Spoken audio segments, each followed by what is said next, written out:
Hi, this is Kenny. Welcome back to another edition of the Yak with Mac. Today, we celebrate Military Appreciation Month with veteran Mike Clark, veteran Jonathan Perez, and veteran spouse Alicia Perez. Listen in. Hey there, everybody. Welcome back. This is Kenny with a very special edition of the Yak with Mac. I am so glad that you're able to join us and prepare to be inspired. May is Military Appreciation Month, and I'm so blessed this morning to be amongst three folks that have different stories to tell, and we're going to dig in a little bit to what Military Appreciation Month means to them. And first, we've got Mike Clark, who is on my team. I'll get back to him in 1 second. He's a senior virtual trainer out of North Carolina. I'll let him introduce himself. We've got Alicia Perez, who is also a senior virtual trainer. She's in my backyard in New Jersey over here. And we've got her husband, Jonathan Perez, who is currently serving. And we are going to dig in and find out a little bit more about their stories. And so first, Mike, I'm going to jump over to you first. Let's hear a little bit about your military background and your time with T-Mobile. Yes, thank you, Kenny. Yeah, my name is Mike Clark. Again, I'm in North Carolina. I was in the Marines for 10 years. Right out of high school, I was getting ready to go to college. I was a couple months away from going to college and decided maybe not the best bet for me. So didn't tell my mom or anything. Went to the recruiting station. A couple days later, was signed up and was like, "Hey, Mom, we need to talk."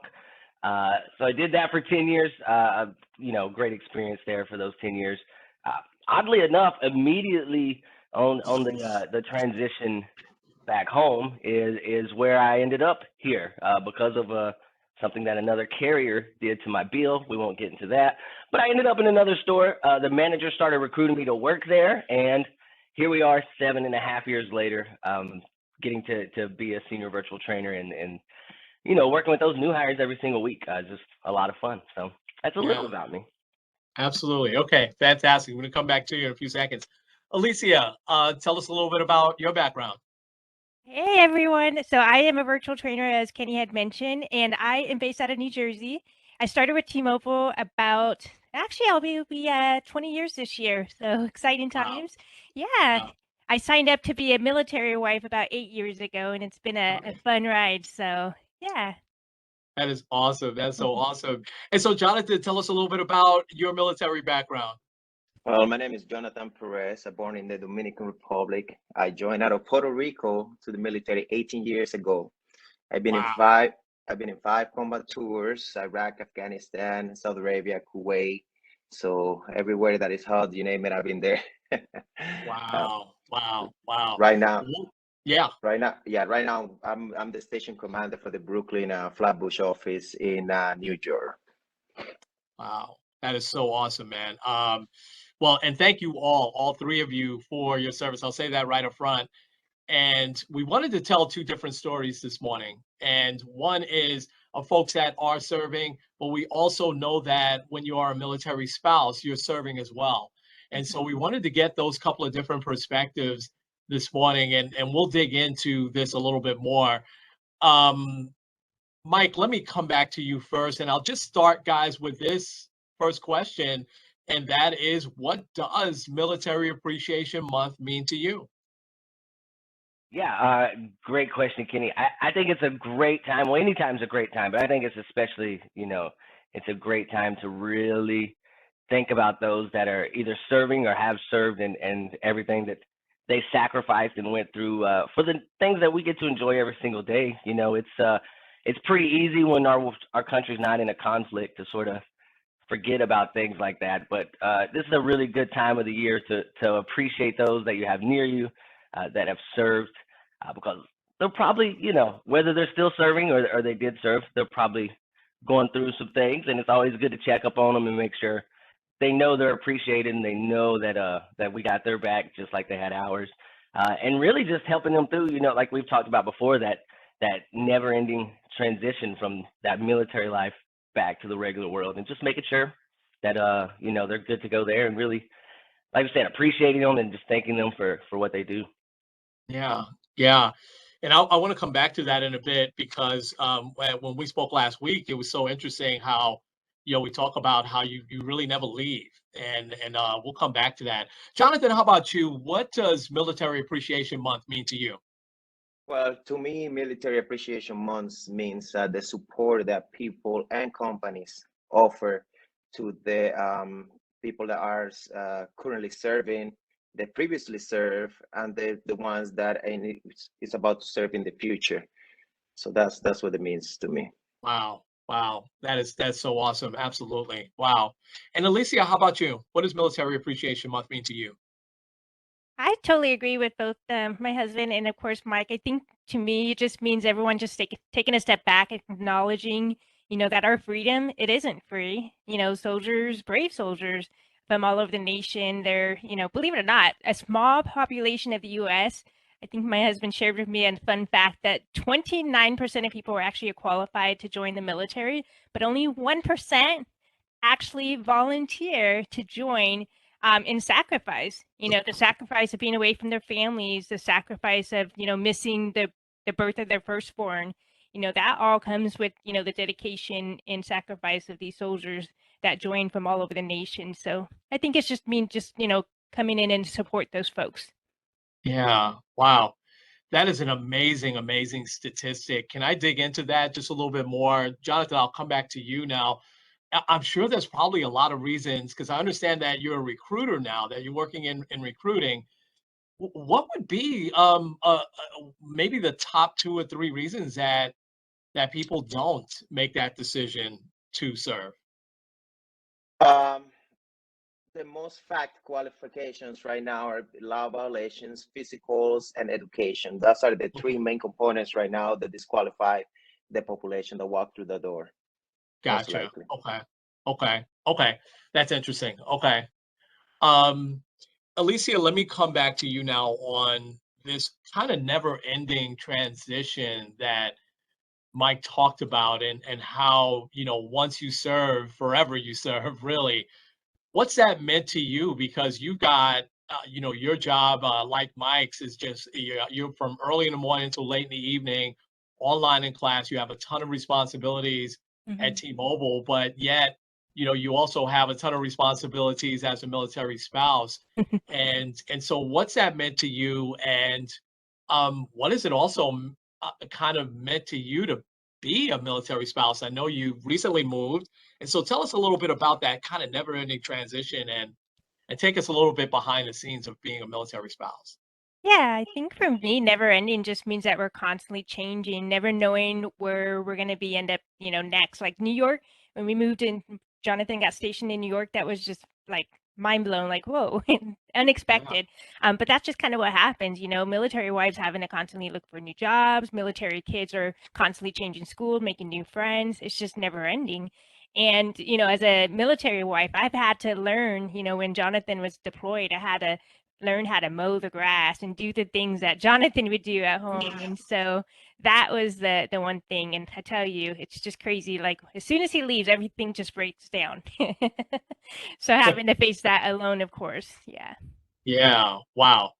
Wow. That's so interesting. And we're blessed to have you at T-Mobile, and you were able to stay in the same position. But there's so many people that have to move, and like you just said, that have to leave their career and start over again. And I can't imagine what that's like. I really can't. Because you were very now. Were you originally out on the West Coast? I'm Because I based know you when I first met you, you were in California. Yeah, so I'm based out of Colorado Springs and then had Okay. to move to Okay. California and now we're here on the East Coast. Okay. Okay. And Jonathan already talked about Dominican Republic, Puerto Rico, so obviously he's moved around a little bit as well. Um, Mike, let me come to you and this idea of never-ending transition. Those were your words when we spoke last week, and it really rang a bell with all of us. What did you mean by that? I think, being on a different perspective of sort of, being on the other side now, working through that transition, it's a scary thing. It's a very lonely feeling to transition from that military life and then leave everything you've known for 10 years and figure out who you are and then come back to this side of the world, the regular world. because, you know, like Jonathan said, you do those combat tours and you go to countries like that, you never really come back the same, regardless of what happens. You know, there's part of you that's always going to be left there that's never coming back. So it's up to you to figure out what it is you are when you come back, and then how you're going to go about your life. You use the word blessed. That really sticks out to me, because I do feel blessed to have found a company and something that I could grow into and really take up time, and have been able to continue to grow in, because unfortunately there's just not a lot of veterans that have that same experience when they get out, when they're transitioning back into the real world.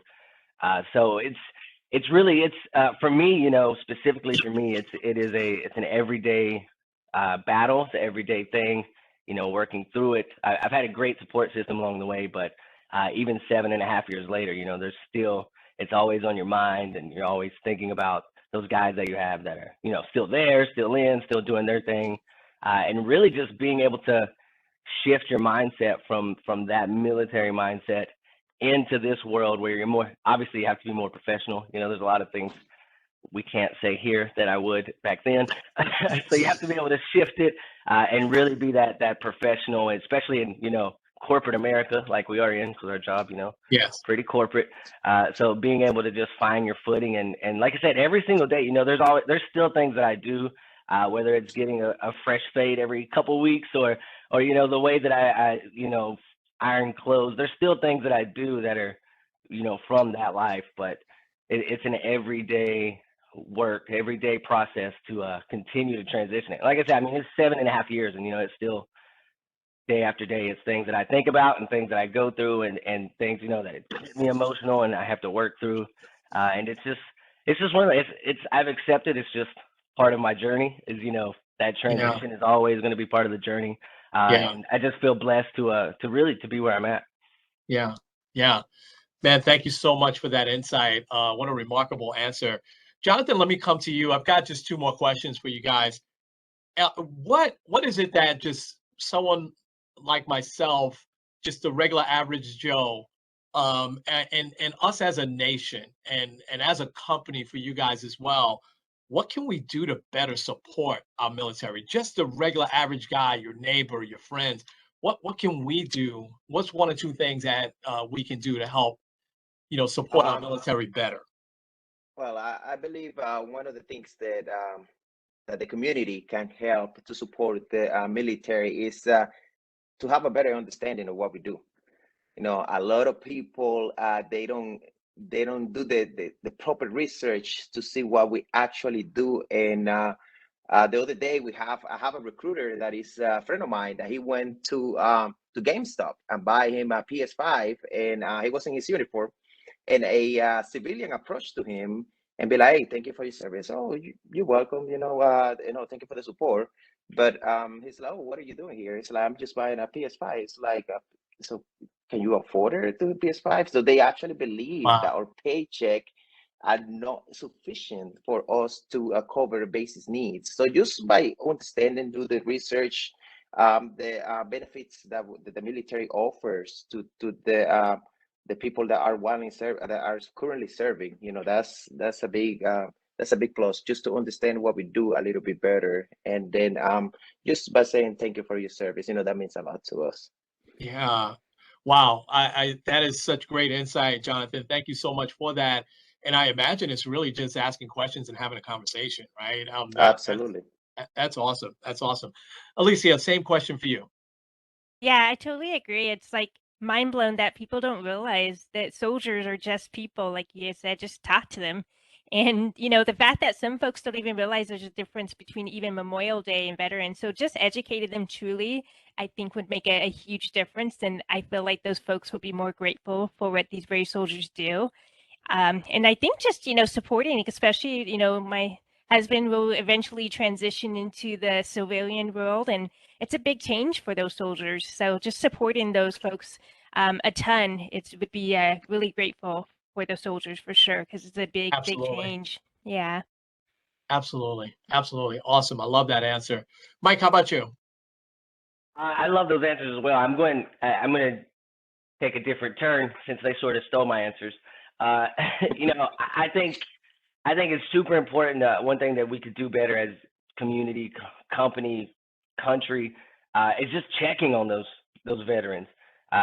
Simply asking them if they're okay. You know, there's a battle with mental health for a lot of these veterans that come home, and a lot of them are losing that battle. And I think it's as simple as just checking in with them. You know, I have a ring of buddies that we're constantly in communication with each other and just making sure, hey, you know, hope everything's good. If you need anything, let's talk. But really just that constant check-in to let them know, hey, we got you. You know, if you need to talk, if you need to get something off your chest, someone is here for you to do that, so that they not feel like they're going through those things alone. Wow. Yeah. Wow. Wow. Awesome. All right. I have a last question for you guys. I want to paint this picture a little bit. And Alicia, I'm going to start with you. Think about that 16 or 17-year-old, 18-year-old even, that is thinking about joining the military, or maybe they're engaged to someone that has already committed to the military. What's one or two pieces of advice that you would give them today here in 2022? For me, I would just say do some research, understand what the military, is all about, what it has to offer. Some folks, get this impression that the military is like, oh, I'm going in to fight a war. It's not the case. And so I think that once they truly understand what the military is all about, they will realize it's very rewarding at the end. So much that the military has to offer. And it's not like a long commitment. It's, something someone can do even short term. And then still have some amazing benefits to go along with it. So I think that 16-year-olds should do some research and, just see their nearest nearby Army recruiter, or any recruiter for any branch for that matter, and ask questions and really truly understand what they would be getting into. Yeah. Wow. That's great advice. Great advice. Mike, I'm going to come to you, and then we'll give Jonathan the last word on this. Yeah, I would sort of just echoing what Alicia said. I would do your research, especially on what job or MOS that you're choosing when you go in. If you're going to make it a career, make sure you're going into what you want to go into. And if it is something that's just going to be a temporary stop, do something that's going to translate into the real world. Me, I did 10. I didn't have a good recruiter. He just signed me up for whatever, sent me on my way. I was young and dumb. I didn't know what I was doing. So I had 10 years of that experience, but none of what I did there would ever relate to, anything in the civilian life. So I would say make sure that whatever you're choosing, what path you're choosing, that it is something you want to do and something that you can translate into another life if you need to. Yeah. Wow. Wow. That is great advice. Great advice. Jonathan, let's give you the last word here. And what's a couple of pieces of advice? You probably live this every day, but what's a couple of pieces of advice you give that young person that is just kind of kicking the tires a little bit? I'm gonna piggyback on what Mike says. Do your research, okay? Draw a plan of what will be the best for you, and then start comparing in all the U.S. Army, U.S. Forces branches. Which one of those branches fit the best for you? Plan, okay? Then the second is qualification. Start working on your qualifications now at 16, all right? For example, if you live in Colorado, the state law in Colorado might not apply to the DOD, Department of the Defense laws, because the marijuana is not allowed in the federal complex. So if you cannot smoke, marijuana while you are in service. That's the working your qualifications, tattoos, know about your tattoos regulations. Even law violations. Some law violations are permanent disqualifications. It's because you think that it's funny to do it with your friends. That might eliminate all your choices. Yes. To join the armed forces. So do your research, find a plan that is going to be the best for your future, and stick to it. Wow. That is just some great advice. So we've got to share this, guys, because that is just some phenomenal advice. And I'm sure there's so many people out there that are thinking, we're hoping that goes past that 1% mark, as we continue to go in the future. Guys, this has been fascinating. I just want to thank all three of you for your time. Jonathan, I know you took time out of your day. You got to your office and put some things to the side to join us. We so appreciate that. We're going to share the heck out of this. I think I'm okay saying this. If I'm not, God bless you. God bless all of you. You know, you guys need our cover every single day. And thank you for what you do. And thank you so much for joining this morning and being open and willing to sharing your stories. So thank you guys one more time. Thank you. All right, guys. So this has been Kenny. This has been Kenny with Mike, with Jonathan, with Alicia. This has been a special version of the Yak with Mac. We will talk to you real soon.